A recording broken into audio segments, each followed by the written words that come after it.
All right, welcome to Yankee and the Brit. I'm Jay, he's Maddie, and today we're going to give you 1 through 16 of our mock draft.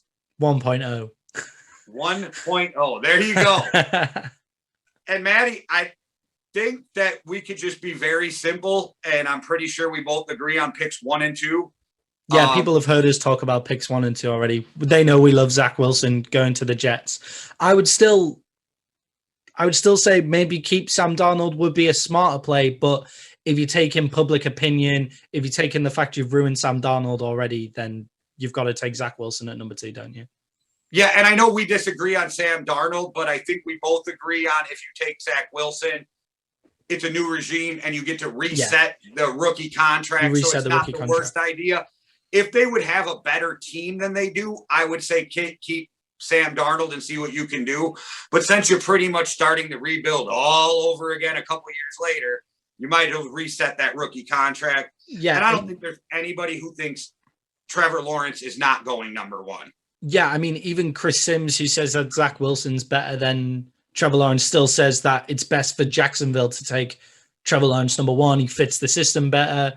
He's the kind of image you want. He's from the South, so it's very appropriate that Trevor Lawrence goes to Jacksonville, and I think he's been ordained as the number 1 overall pick since Elite 11, really, hasn't he? So, yeah, I mean, they've been talking since Trevor Lawrence's freshman year with Clemson, Alabama. You know what I mean? I haven't heard this high a talk on a quarterback. Not that I was as high on Andrew Luck as everybody else, but the talk. I mean, they talk about him like he's Andrew Luck, or the way they talked about Peyton Manning, or you're probably way too young, but the way they talked about Elway, you don't hear them talk about quarterbacks coming out the way they talk about these handful of guys, and he's one of them.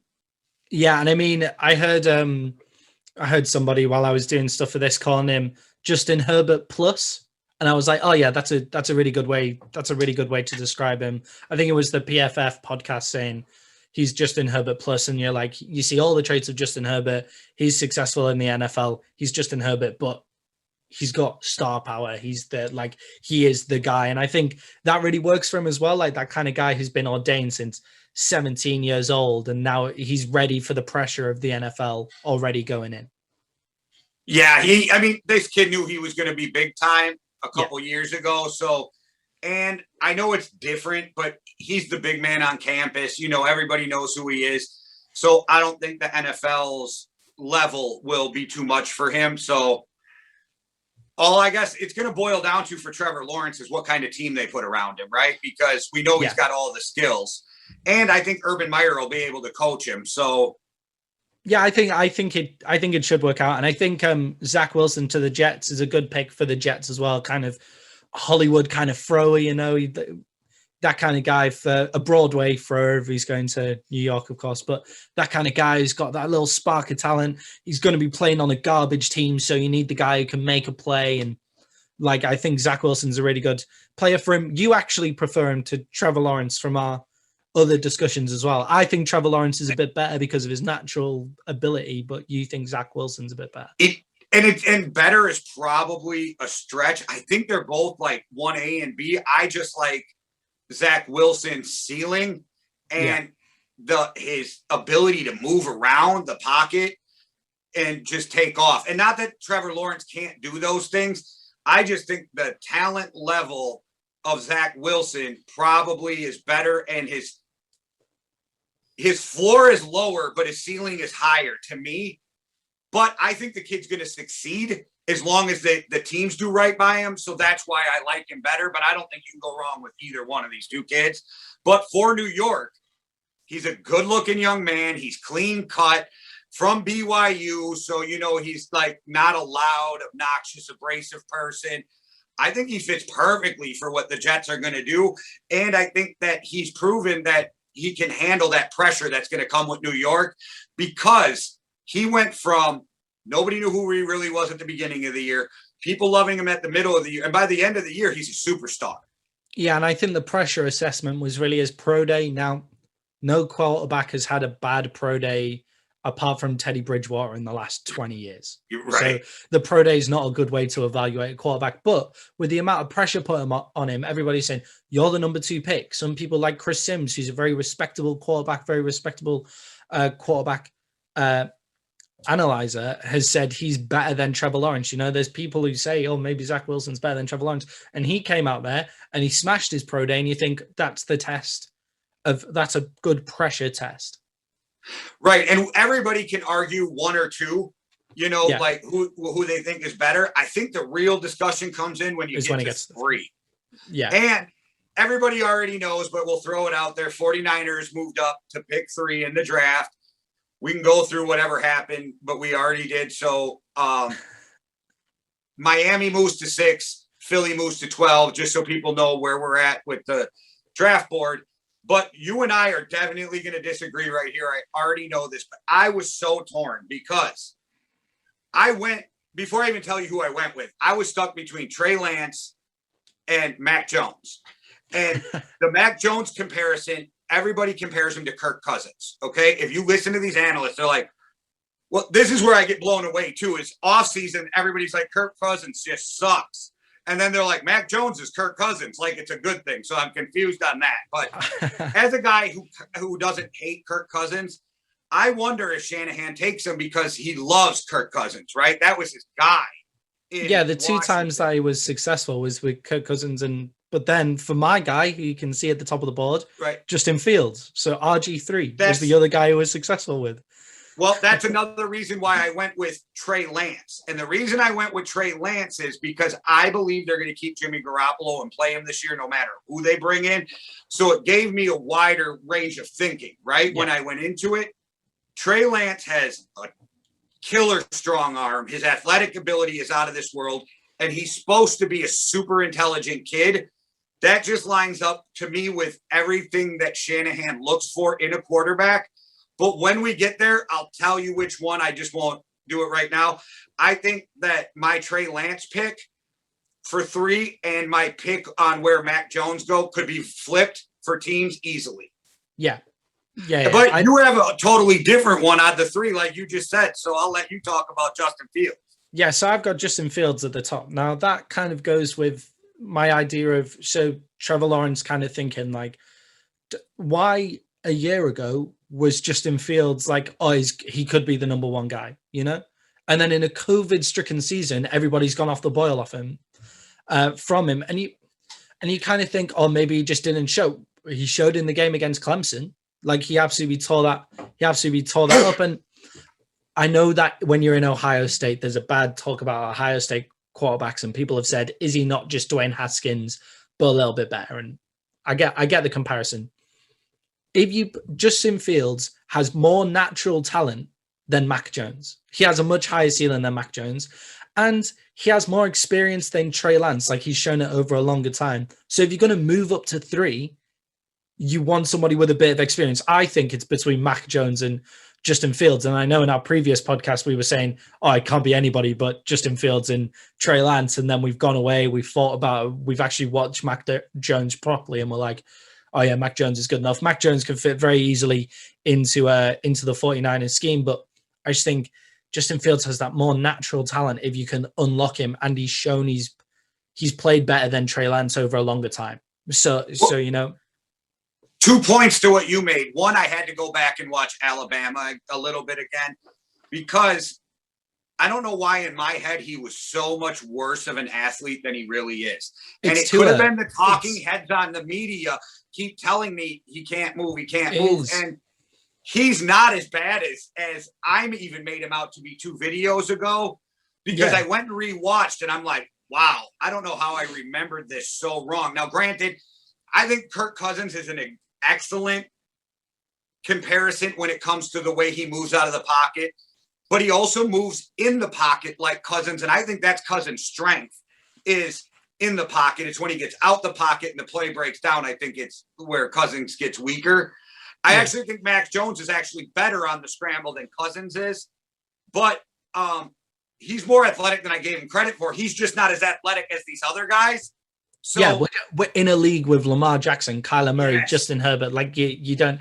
It's very difficult to see. But then I think Tua's kind of clouded the judgment of this Alabama quarterback, and I actually quite like Tua. So when they were in the third pick, me and you were both saying build around Tua, drop back, like take the picks and see at least give Tua the chance to be the guy because he's shown if you put a cast around him, he can win a national championship. He's a really great player. I think Tua kind of clouded the vision of Mac Jones of this pocket passer. So we're a bit hotter on Mac Jones than we were in our last video, but our picks are Justin Fields and Trey Lance for this one. And I just think if you give Kyle Shanahan a really mobile quarterback, RG3, so and then you saw Justin Fields pro day and the guy's a monster. Like he is ready to go. If you're comparing, I know you just said something earlier about people want to compare him to Dwayne Haskins. Yeah. Look, Dwayne Haskins is super freaking talented. Dwayne Haskins' problem is all in his head, and he refuses to put the work in. We've heard this.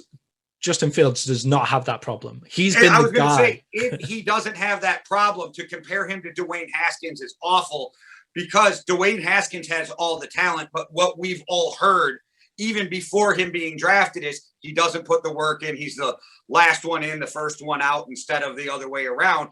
Where if Dwayne Haskins puts in the work, maybe this kid becomes something. My thing with Dwayne Haskins, and it's only because I'm a Big Ten guy, and this is not saying he cannot play. The reason I stay away is I don't know if he can read the whole field right now. Yeah, that's the knock on Justin Fields as well. Is that he doesn't have he has one read and then he tucks the ball and runs. But that's because that's the system. That's the system. So I don't know. Yeah. Maybe he can do it. And it's not what you do at Ohio State, so it's hard for me to evaluate. And as a Badger, I watched way too much of Ohio State games because we hate Ohio State. But his off playability when the play breaks down is where Justin Fields is dangerous. So if you have these workouts or you have tape and you believe that he can read the whole field, he just needs a year or two, then your pick is a great pick. So I think we pick different guys for the same reasons. Yeah, I kind of think if you're going to give up, he's effectively given up the Russell Wilson, the amount that Chicago offered for Russell Wilson to move up to 3. So you're going to go for a playmaker at that spot and not a kind of Mac Jones. You want somebody who can win the game by himself. And Mac Jones we've gone and watched him. We slated him in the last video where we were talking about him. And I would just like to apologize to Mac Jones and any Mac Jones supporters because we read the guy wrong and he's a very talented quarterback. Shall we move on to number 4? Sure. I was wrong and I still don't apologize. Number 4, Atlanta Falcons. All right. So for me, Maddie, I not going to lie. My first idea was they're going to trade out of this pick. And I was looking and I'm like, so where do I have them trading? I looked at Detroit and then I decided, nah, Detroit ain't going to move because they're going to have to rebuild. And I thought, so there could be a trade here. It could be Carolina. It could be Detroit. It could even be Denver, right? But instead of doing that, I stuck with Atlanta. And I figured they could use anything on that team. So I got stuck between Kyle Pitts and Patrick Surtain, and I went with Patrick Surtain because I feel like they have a better chance of fixing that defense before they do that offense. Yeah, I mean, they got rid of all of their secondary as well. Like they traded all of their secondary to the Cowboys. Not they released them as free agents, and now they're all at the Cowboys with Dan Quinn. So let's hope that it was Atlanta that was the problem, and not the players and not Dan Quinn. But we'll see. But so I can see Patrick Surtain being a definite pick. I couldn't pick for the Falcons because I was just thinking they have to trade. They've got too many holes, and all of the holes that they're trying to fix now that they've signed Matt Ryan to a new contract. You have a trade? All the holes they've got to fill. You can fill those much later. You'll be stretching. So I was thinking maybe a Rashawn Slater. Before you put it out there, I wanted to trade Carolina up there, but I figured they'd never trade in their own division. Absolutely no way. That's where I was. Right. I was looking at Carolina and I thought Carolina's going to trade up with Miami, but they can't trade up with the Falcons, and Miami traded with somebody else. Denver, also a great pick for a trade, but I've gone for the Washington football team. Okay. Because I think it would be a really, as much as it pains me to say, they're ready to win the division. They're ready to get to the playoffs. What are they missing? A consistent quarterback. So they've got Ryan Fitzpatrick, who's a playmaker. The consistent quarterback who's ready to go NFL, our new friend, Mac Jones. So I've got Mac Jones as the fourth pick overall because I think he fits the Washington scheme more than a Trey Lance needs some development. But if you're ready to win right now, then get Mac Jones in the fold. He's an intelligent guy, can read. By all accounts, he just stands there. He's able to read defenses. He spoke scouts through the Alabama offense. He spoke them through other teams' offenses really easily. He's a really smart guy. And I think he's like going to be the opposite to a Ryan Fitzpatrick. So if Fitzpatrick doesn't quite pull off the Fitz magic, then Mac Jones is there to kind of sort the team out, steady the ship. As an NFC East fan, I got to ask you. So I think you agree, but I don't remember. Do you agree with me with the Redskins being the most talented team in the NFC East right now, minus a quarterback? No, because I think Dallas is the most talented team because the offense is so not talented. It's very difficult to. I was just wondering where you thought. Now, do you think with a quarterback that the Redskins have a great shot at winning the East? Yeah, I think they have a great shot at winning the East with Fitzpatrick. I just think Mac Jones really, like with their receiver corps. I'm not saying they're not talented. It's just when you look at the I get what you're saying. When you look at the Cowboys receiver corps, it's just one of the best in the league, right? Easily. I'm past the Cowboys on paper, but you're right. It's just too many years in a row. It's on paper. Yeah, exactly. On paper. Yeah, exactly. Yeah. But you look at the receiver corps and you think that's just too much. If you put any quarterback in there, they're going to do really well. Never mind a quarterback who I think's in the top 10. But it's anyway, back to Washington. It's a good pick though, Mac Jones. Mac Jones in that Washington team is a lot like, and I'm not saying it's the same, but it's a lot like the Alabama team because there's a lot of talent around him if he gets to Washington. And I know it's crazy for NFL fans to hear there's a ton of talent in Washington because the team's so dysfunctional.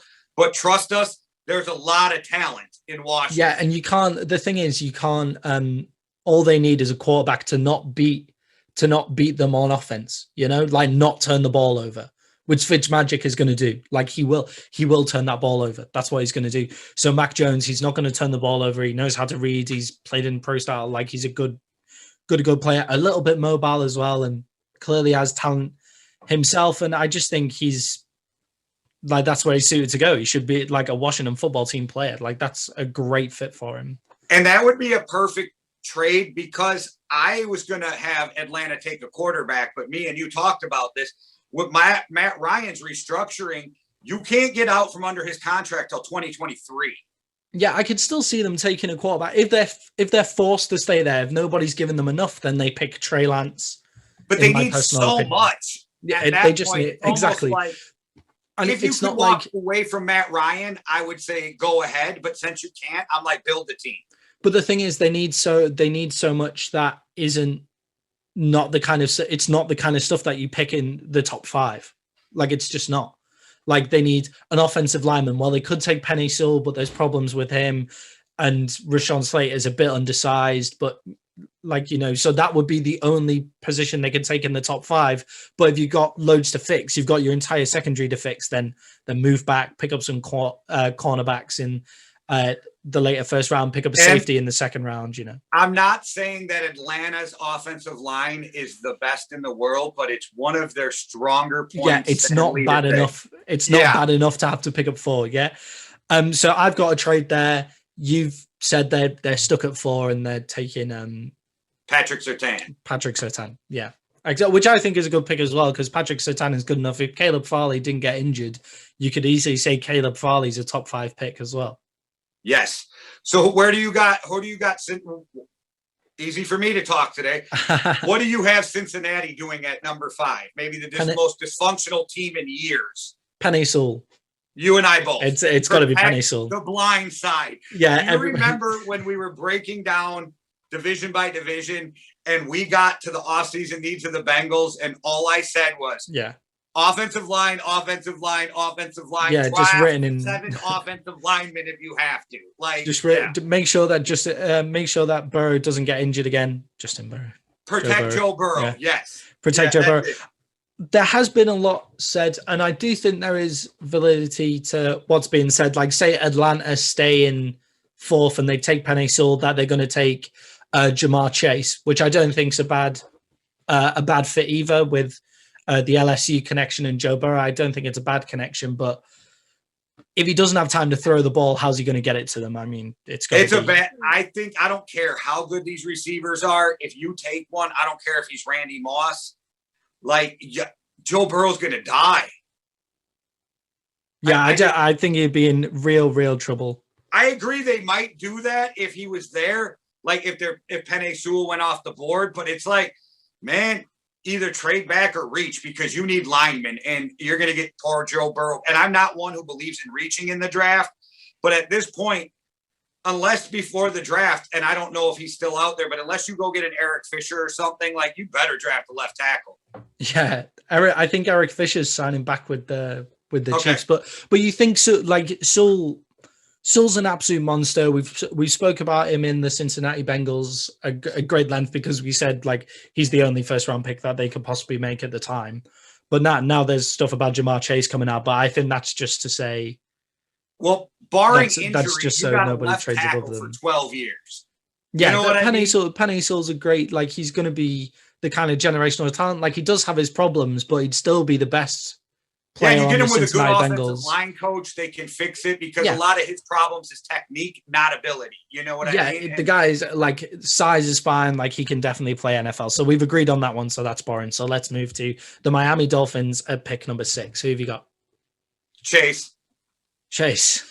Yeah, I can definitely see that. I feel like I almost went with Kyle Pitts again, but I think with the team, the way it's set up, you put another guy on the other side of Devontae Parker, you give Tua the opportunity to grow as a quarterback, and you'll really get to see if you can build this team around him moving forward. And like we both talked, they're set up in the future in case it's not Tua. So I think they're going to do everything they can to give Tua the opportunity to either show that this is his team or that it's not.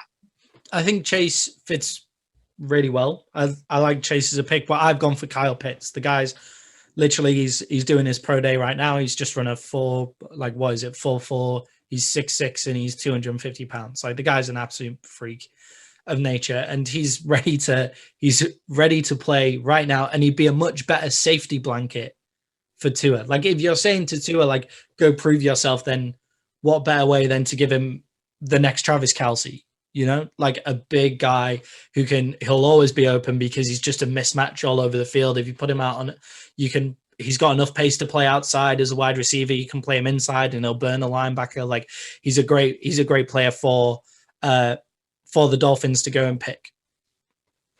Yeah, I don't disagree. I just personally went back and forth, and I think with the scheme they run, with the players they already have, for me personally, I think for Tua's development, I thought Chase would be the best, and that's just why I landed on him. Yeah, I just think the only problem is if Devontae Parker's that kind of guy who goes up for the 50-50 ball, and Chase is the same guy on the other side, do you want two of those guys? Because you've got Fuller as well, who's a different kind of route runner. Whereas if you get Pitts, then you've got the underneath bigger guy, and there's a lot of different types of wide receivers in the second round. So if you're looking for a pace guy, then there's the guy out of Houston. I forget his name every time we do it. It's like Marquez something. Steve. I was going to say, before I forget my train of thought, I don't disagree with what you were saying on the receivers, except that I think Chase gets a rap for being that guy because he played against or on the other side of Justin Jefferson. And I think they both can do both things. They just didn't in college. And Jefferson proved that he wasn't just a slot receiver last year. I think Chase is going to come in and have the same kind of impact. But again, that might just be the Justin Jefferson effect. And I might be either giving him too much credit. It can definitely be either. You know what I mean? So it could definitely be either. It would really make sense for it to be either guy like that. Kyle Pitts would not shock me. I still have a hard time believing, and I think it'll happen, but I have a hard time wrapping my head around the fact that a tight end is going to go in the top 10. Yeah, exactly. But you could call him a wide receiver as well. I'm surprised he Yes, didn't come out and yes. say he was a wide receiver. But He's a weapon. Devontae Smith is a guy that isn't. He's not the guy that you want to pick up there because he's like, you kind of get the feeling when you look at his body, he's not the number one guy. But when you look at him, how open he gets and how easy he finds it to get open, does he need to be this big body guy? And I think the guy's 6'1", he's going to fill out a bit more. Like, I think he's going to be that kind of guy, but I think Chase might be a better pick for that point. Okay, so Devontae Smith, I think I did think of him there too because of what he can do in your special teams. Yeah. But can we stop pretending that these body types matter anymore in the NFL? I know exactly. You agree with me. Anybody watch Deshaun Jackson play for years? That guy weighs like $130 soaking wet. Like I'm just saying, like, if you go back to the old Eagles team, their receivers like weighed $180 all the way around when Andy Reid was still there. And that's when they hit harder in the league. You know what I mean? It's not the 1980s and 90s where a guy dies coming across the middle anymore. Yeah, they can't. I don't think his body size is a problem. I don't think it's the problem people make it out to be. We heard it with Kyler Murray can't play. He's too short. Baker Mayfield's too short. This kid weighs too little. He's 170. They'll put 15 pounds of muscle on this kid in the next couple of years. But that's a good segue because I got him going to Detroit. And I got Detroit taking him right then and there. And the only reason they're not taking Kyle Pitts is TJ Hawkinson. It's the only reason.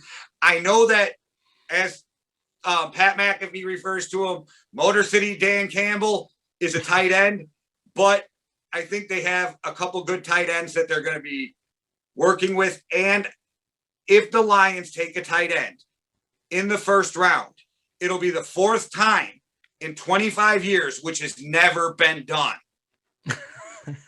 But that wouldn't be something that Detroit wouldn't do. Like, just.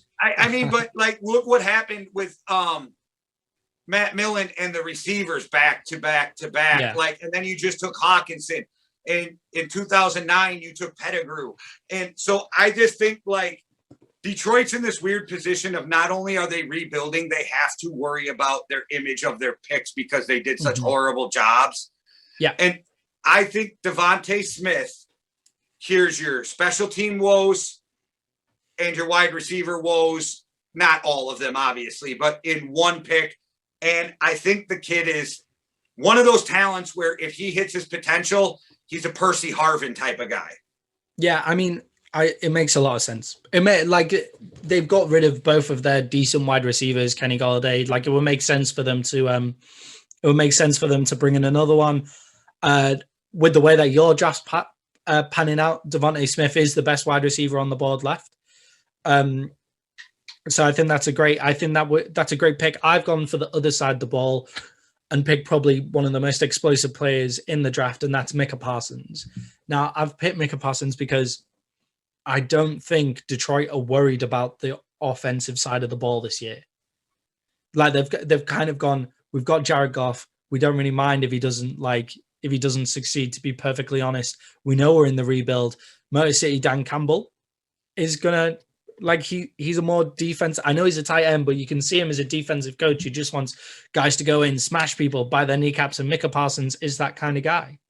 Well, yes, and Dan Campbell was a blocking tight end for, he caught some passes, but his job was to block, to be down and dirty in the trenches.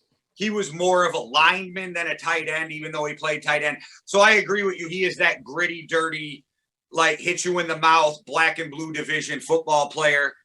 I don't have a problem with Micah Parsons at all. I just think that if you gonna give Jared Goff any shot, you better get him some weapons. And like we said, you're in a huge rebuild, so I don't think you could go wrong either way. Yeah, I don't think they particularly are going to give Jared Goff a chance, to be perfectly honest. I think it's just like he's a good stopgap, and that's what they're going to do. They're going to kind of say, there you go, man, you play, see what you can do, but they're not really going to give him that much of a chance. If I'm being perfectly honest, I think he's kind of just there until the next guy comes up in the draft. Right, so he's their quarterback for a year to 3 is my theory. This year, even if they draft somebody next year, you're going to keep him. And if they don't draft somebody next year, then you're going to have to on the third year. So I think he's got 2 to 3 years in Detroit. If Detroit gives him a chance to be everything he can be, I think he could be a solid middle of the road quarterback.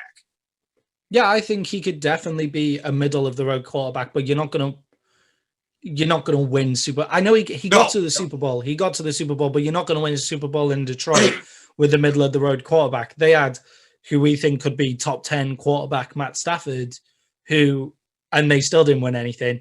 I think it's a culture thing. Go fix the defense. Defense wins games if your offense can't work. And Micah Parsons is a good start out kind of guy.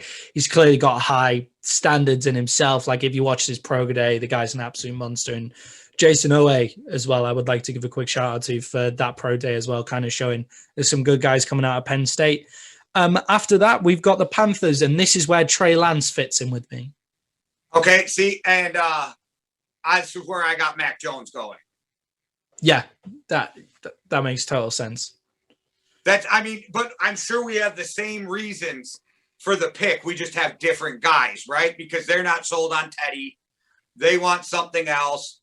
So I know Teddy Bridgewater's not going to light the world on fire, and he's not going to change your life.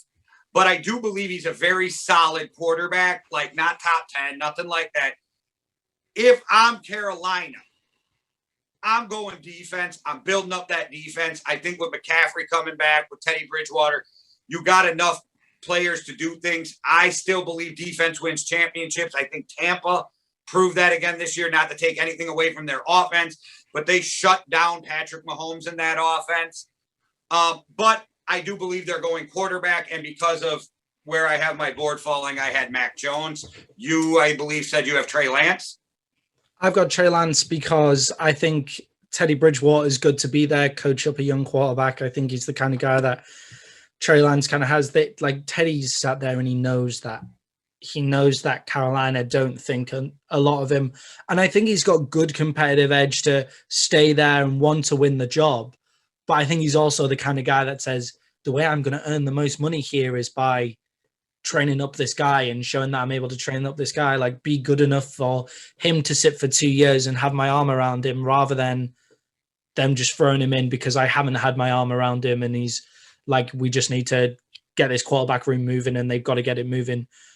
With Trey Lance, I also think Trey Lance is incredibly talented, has all the physical assets to kind of change life if coached up properly and if kind of nurtured properly. And he hasn't thrown many passes. That's the thing. In his entire college career, he's thrown 20 passes whilst behind in a game, for instance. That's a PFF stat that I think I remember correctly. So if you coach him up, and Teddy Bridgewater is a guy that will show the young guy like how's the best way to work in the NFL and like show him the best reads. Like Teddy's an intelligent guy, and he's the kind of guy that's made the most of what he's got. And he's classy. Whereas Trey Lance has got all of these amazing qualities, and if he takes up even a little bit of Teddy Bridgewater's professionalism and intelligence, then he's going to be a good player for Carolina. Yeah, I think Teddy is a class dude. I think he would put his arm around him. I'm not as classy as Teddy. I'd be more of the Brett Favre, like you ain't taking my job type of quarterback, but that's just me. I don't think, as a Vikings fan, I watch Teddy. I don't think that's even in his nature. So I think that if I would not have already had him going to the 49ers, I think Trey Lance is a perfect landing spot for a quarterback there also. So I have no disagreements with what you said. It's just that I have the 49ers taking the guy at 3. So Mac Jones falls too. Mac Jones falls. I don't think Mac Jones is he's not as good of a fit behind that offensive line. I don't think he's the right fit, but they're going to take a quarterback. The owners I think he fits Matt Rule's system pretty well, though. Yeah. Yeah, if they're able to fix a few things about it, then Mac Jones could definitely be because in Rule's system, you need accuracy and quick eyes. And I wrote that down in my notes. Like Carolina needs a quarterback with accuracy and quick eyes to run Matt Rule's system. And I think that's where Mac Jones fits in. We don't know for sure about Trey Lance. We're all betting on talent at this point. So, and that's why for me, with him still sitting there, I almost went Justin Fields, right? But it's the system Matt Rule runs, I don't know if Fields has quick eyes. I just don't know because of the way he ran. So I took Mac Jones, and then at Denver at 9, I had Justin Fields going. I can't believe you have let Justin Fields fall this far. I think that's Personally, I don't think he should be drafted in the top 20. I wouldn't take Mac Jones in the top 20 either, though. Yeah. If you're just doing best player available, I don't even think either of these guys are top 10 players in the draft. I just think we overvalue quarterbacks so much that you have no choice. Also, it's a quarterback-driven league, so if you believe he's your guy, you overpay and go get him. But if you're just doing best player available, I don't think either of these guys are top 10. So I personally can't believe that you've let Justin Fields fall this far. I think he would be the perfect fit at Carolina. That's actually where I think he would be the best fit, because he's kind of a playmaker who needs a little bit of work, where Teddy Bridgewater can kind of help with the little bit of work. Where I've got him going to the 49ers, it means he kind of has to play almost straight away because of the amount of draft capital they've given up for him, which isn't necessarily the best fit for him. But I think he would be perfect to go to the Panthers just because he's quick. He's got all the physical ability. He's kind of got everything that Trey Lance has got. He's just another year or 2 years experience a bit further down the line. Yeah, see, and I said this before, but I don't think Jones or Fields are top 10 picks. I think if you drafted best player available, they're not even in the top 20. But again, you have to go get your quarterback when you believe in him.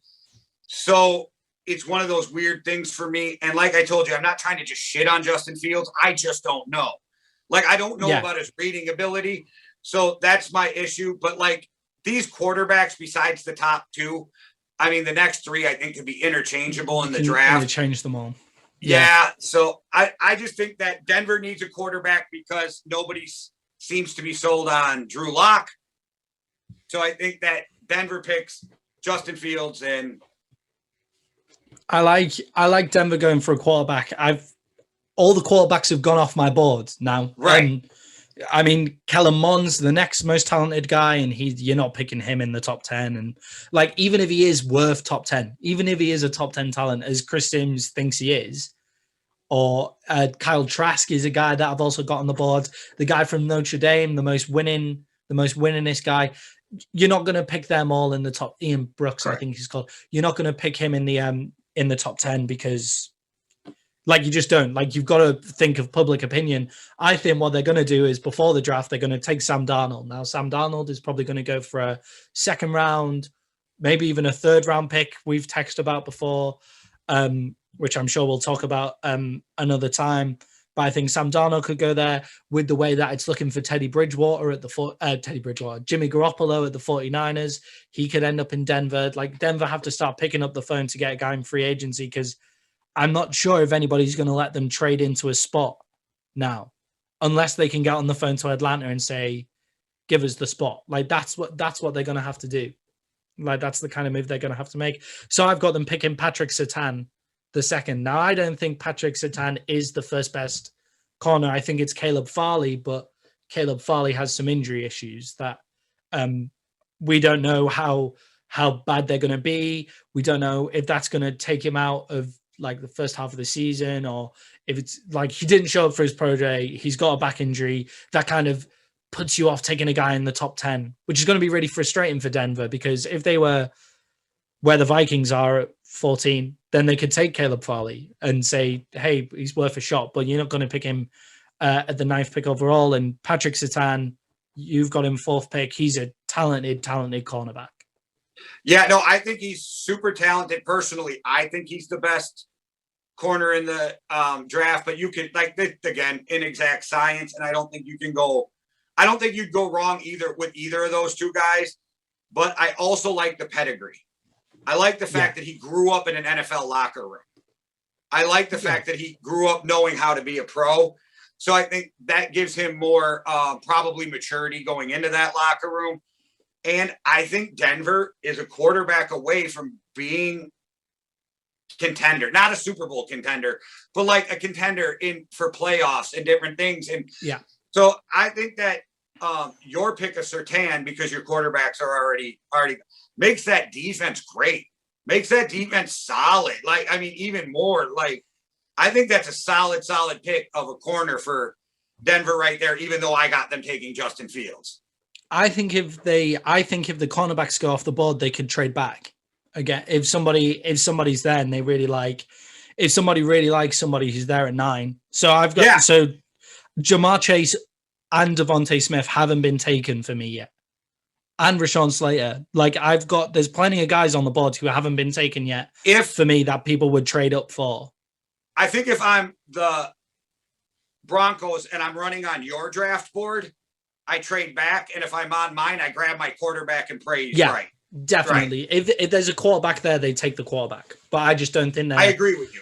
I don't think there will be one there. But if it's my draft board, I say they could trade back. I just didn't think about it at the time. I picked the best player available. Well, not the best player available, the best player that also fit with their needs, and that's Patrick Surtain. If you take Caleb Farley's injury as he's missing that's the same season. I picked the best player to fit what they need because I don't think that Fields is the 9th best player in the draft, but I think that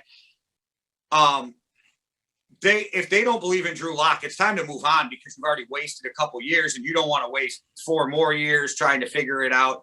So it's time to go. If you don't, I know some people think Drew Lock still got a ton of potential. So we'll really find out if one of these quarterbacks are still there, what they think of him moving forward. But going to number 10 with your Dallas Cowboys, I'll let you start. That's your team. Where you got them going? So, I would be absolutely good if Patrick Surtain was off the board and the Caleb Farley injury was deemed to be really serious.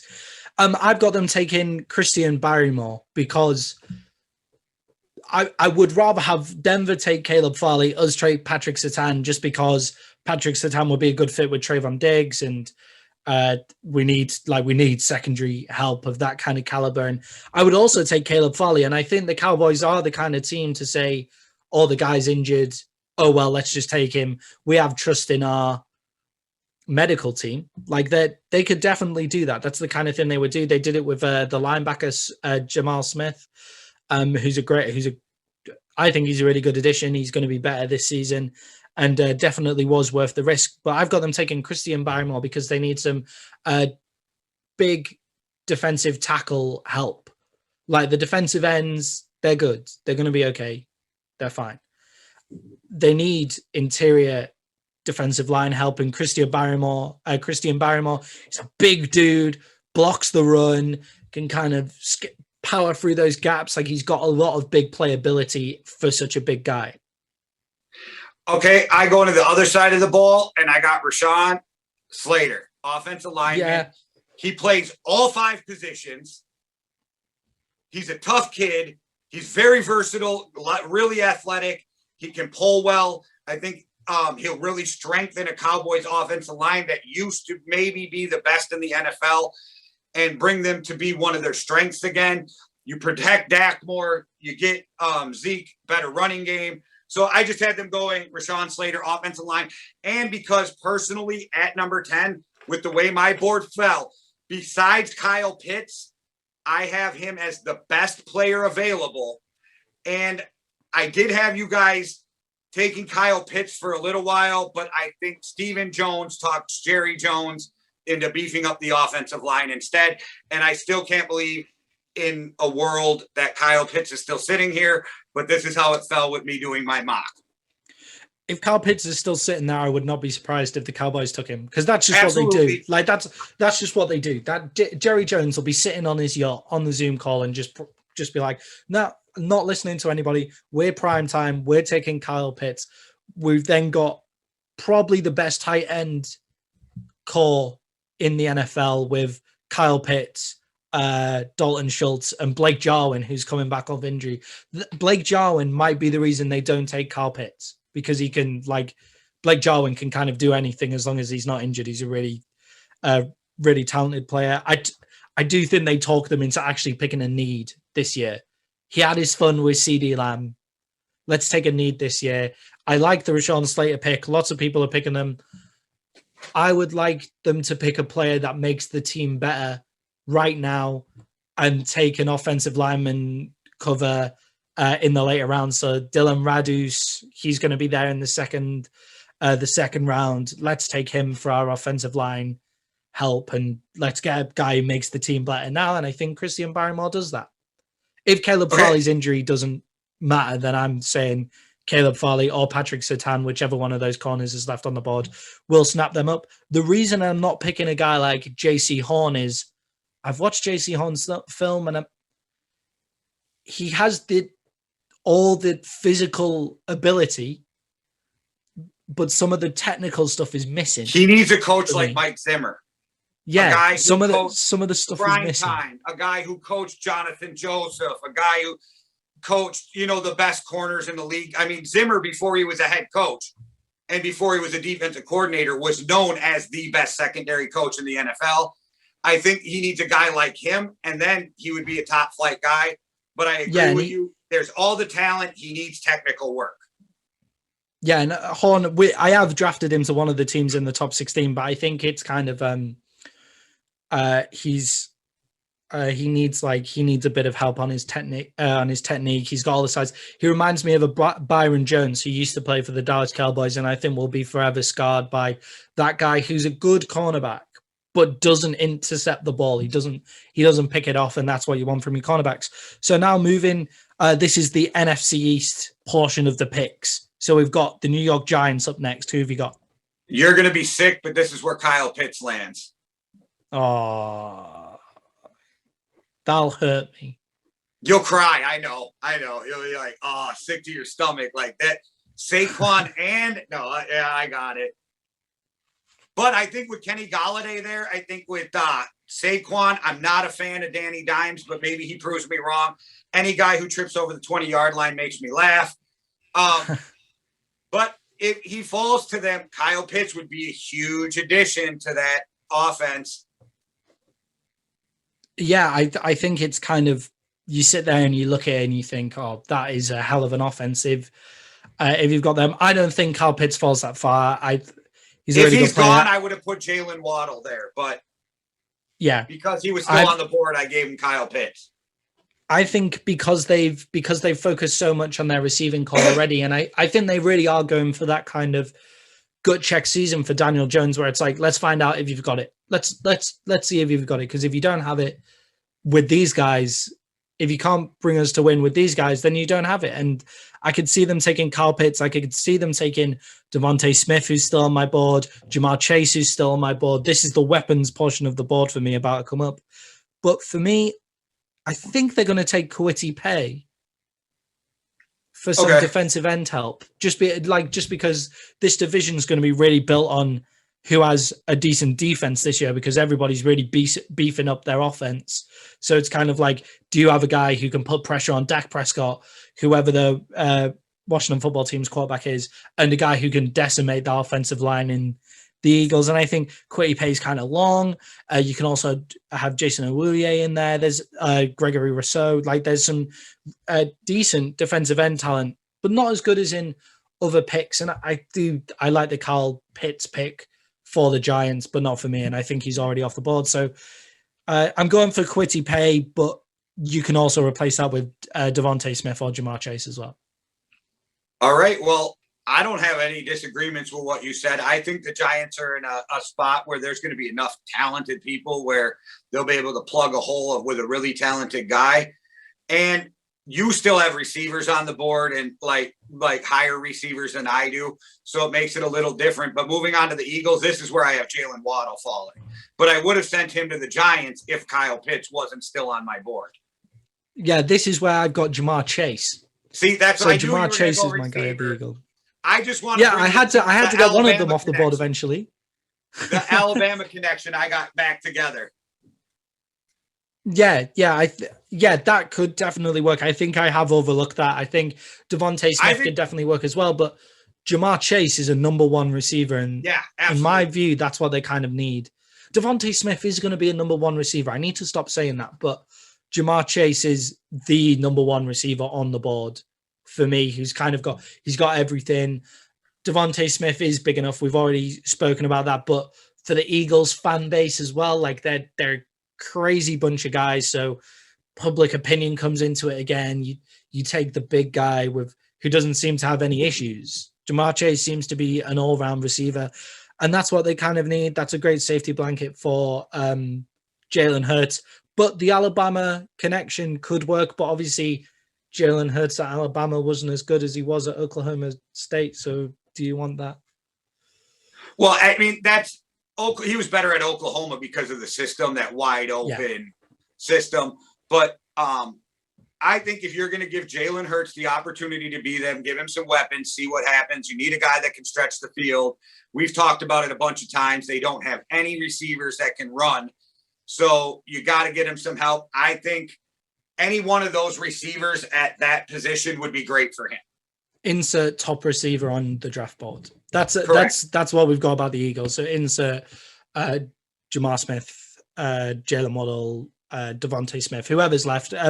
This is only happening because we've got so many teams with needs with good players in those positions in the top 10. Like normally there's not normally this amount of quarterbacks to fix the amount of teams that need quarterbacks in the top 10. So when you've got 4-5 quarterbacks going in the top 10, then wide receivers are going to fall to you. Yeah, it pushes 4 or 5 top players back. So there's great players that are still left to pick.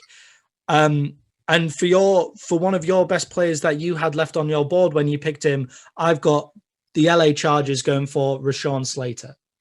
Okay, I got Christian Joshua, so yeah, we're both going offensive line. That's what we said in the offseason needs. We said fix the offensive line. They've actually done quite a good job of addressing their offensive line in free agency, but maybe some young talent in there as well. Elijah Vera Tucker works there as well. No, he doesn't. Why? Because he's going to Minnesota next, but we'll get to that. Because he's going to Minnesota next, right? Okay, but don't start. Yes, he fits there, absolutely. But well, anyway, Rashawn Slater's bad. You got to protect your rookie quarterback. You got, he's not a rookie anymore, but you got to protect Justin Herbert. That offensive line, I mean, if you upgrade the offensive line, it upgrades your running game, which upgrades your defense because of time of possession and different things. So with Justin Herbert, a good running game, that defense is pretty solid. I think that's a perfect pick for LA. I think that really works for LA just because it's like just the offensive line. It's the same with the Bengals with our offseason needs review. Go check that out if you haven't seen them already.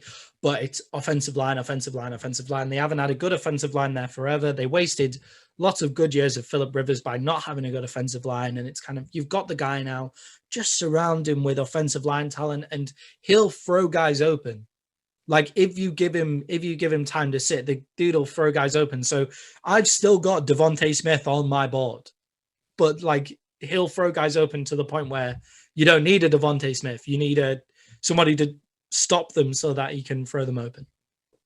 Yes. And then at 14, I just threw it out there already, but I got Vera Tucker, but I don't have him playing tackle. I have him playing guard. Yeah. Well, everybody's like, he's got these short arms, whatever. Dude, that's if you're a tackle. They're not worried about it. He's going to be the best guard off the board. The Vikings already have a left tackle in Ezra Cleveland. Even though he played right guard last year, he was drafted to be a left tackle. They are going to move him over. They need 2 guards. I think Vera Tucker, even if he's not there, though, say he went some reason before, the Vikings can't go anywhere but offensive line unless they make some crazy trade and pick up linemen, which I don't see happening. So everybody knows you're going offensive line. Yeah, it's offensive.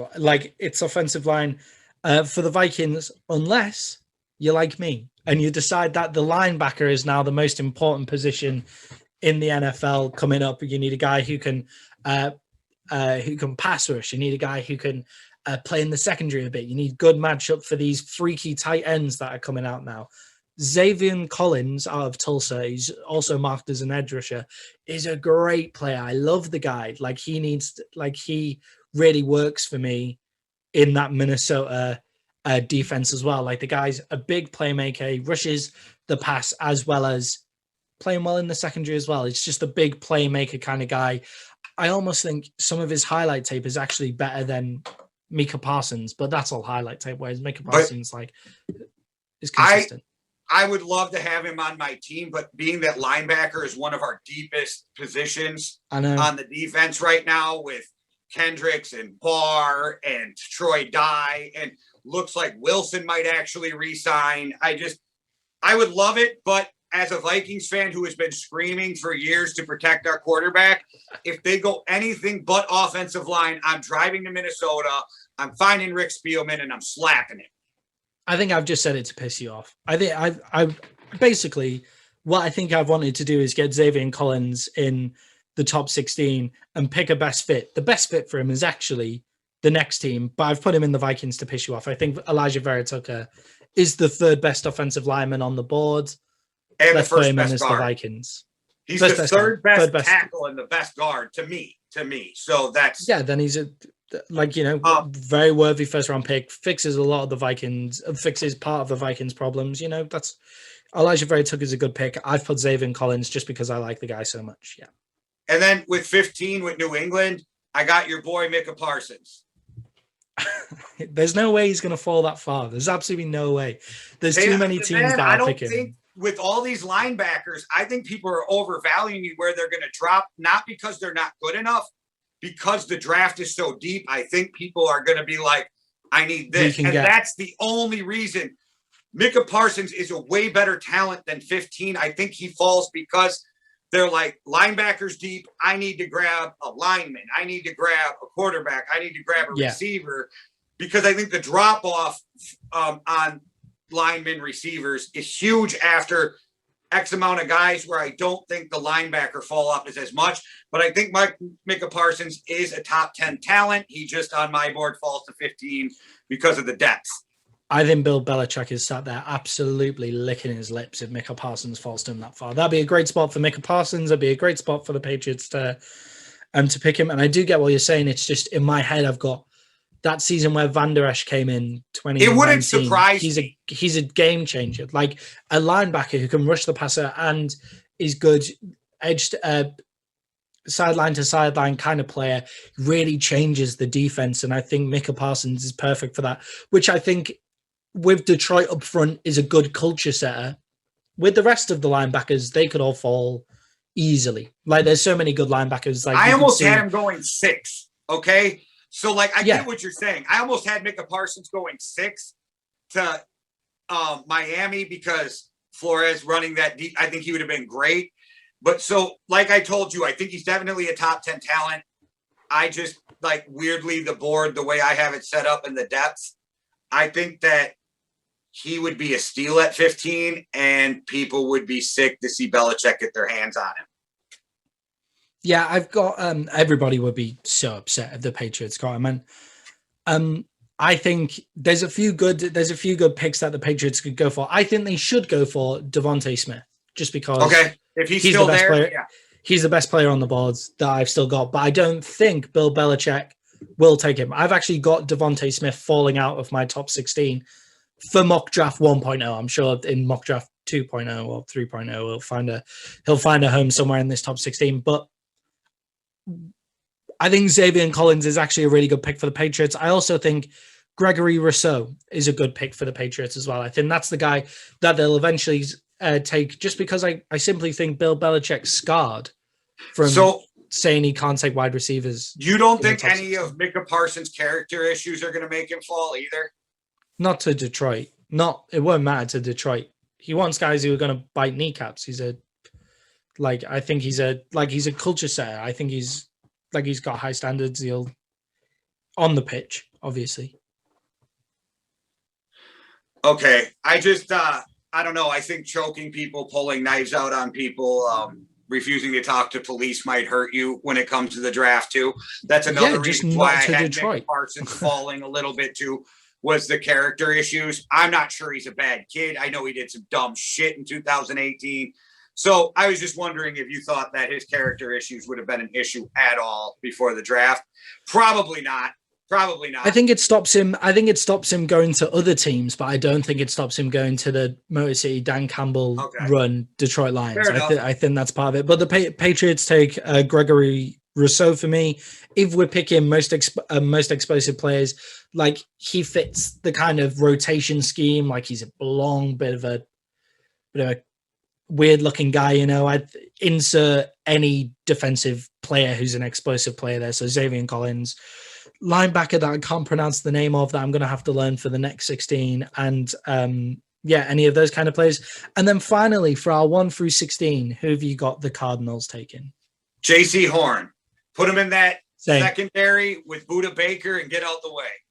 Yeah, I've got JC Horn going to the Cardinals as well. I think pretty much every draft board I've got has got JC Horn going to the Cardinals. It's a steal at 16, but you understand why he didn't go before 16. It's one of those weird things. So it's a perfect fit for me. If you're the Cardinals, I don't think it falls any better for you with what you got going on. And your calling card next year is that defense. It's what's going to keep you in games, and then that offense is going to win them, right? So it's JC Horn is perfect for what they got going on in Arizona. Yeah, JC Horn, as we said before, got all the talent. He's all the physical attributes you want to see from a corner. It's just few technical issues that need ironing out. He could start right away too. Yeah, definitely. And through watching tape, he's a matchup guy. Like he'll lock somebody down. You've then got Buda Baker, who's just an absolute freak, just running about, smashing people in the secondary. That's a good pairing. Yeah, and he's going to a solid. It's something to really work on. Yeah, solid coaching staff. I really think that the Cardinals have looked out by getting JC Horn there. But there's absolutely no reason for anybody else above him to pick JC Horn, you know, apart from maybe the Cowboys. If the Cowboys love him, they decide Caleb Farley's injured and Patrick Surtain goes to the Broncos, then the Cowboys will take JC Horn. But I think with his technical issues, he's not worth a top 10. But then you look at his physical attributes and you're picking a guy at 16 with physical attributes of a top 10 and technique. He's definitely in the top 20 best players. If the Cowboys decide that they want to go defense instead of offensive line, though, I could see JC Horn being their pick, or, you know. Yeah, he could go, but that's the only other team, unless Denver fall in love with him and let Patrick Surtain go for his hands, or what you've got happen.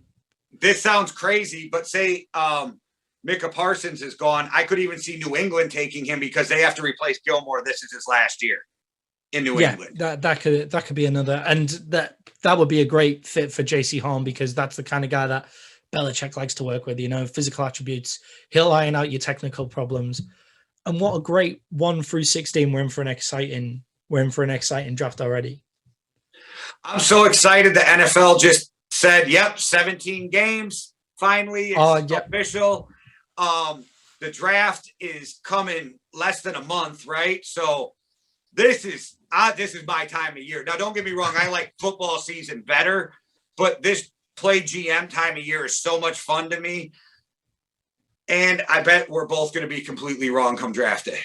It's not about being wrong in terms of who they're picking. It's what we think they should do. Right. But I'm just saying, I bet that something crazy happens, throws this whole thing in a spiral, and it's going to look like my NCAA college basketball bracket. It's going to be complete madness. Definitely. The way that Tampa are going, they're going to trade up to one. Denver. Yeah. No, they're going to trade up. They're going to trade up to Denver and take Devontae Smith off the board, just to add to their weapons on the other side. Just the way that they're going. Yeah. This draft is just. There's so many players that are in a lot of drafts. It's like almost the top 5, 10 are clear cut, right? Like. Best player, second best player, 8th best player, 10th, right? And then it just all becomes down to need and fit. This year, it is so much different. There is so much talent scattered across the board. And then so many teams we all believe are going to scramble for quarterbacks, which is going to make the whole thing crazy. Good times. Yeah, I've got on my notepad, I've gone 7 deep in each position, and like, then you're fitting them with a need, but you're like, some of the teams have so many needs that you don't know which need to fix first, and some of the teams don't have any needs. So it's just that was the Lions. You're then trying to pick best player off the board. What to do with the Lions? I had no clue. I was the Lions in Atlanta. I'm like, you need everything. I just didn't even want to think about Atlanta yet. I didn't want to think about Atlanta until our 17 to 32 episodes. So I just traded them out of there and was just like, I almost had let's him get rid of traded a them. couple times too. It was just that the most logical trade for me was Carolina, which you knew never was going to happen unless they gave up way too much. You know what I mean? Because you can't trade in the division unless somebody does something stupid and gives you way too much. It's Denver and Washington are the teams. Maybe Chicago find a way to get in that. Well, say you're Atlanta, you trade that pick to Carolina, and let's just say for argument they take Trey Lance, right? And then he ends up being a top 5 quarterback. You look like fools for 20 years, you know?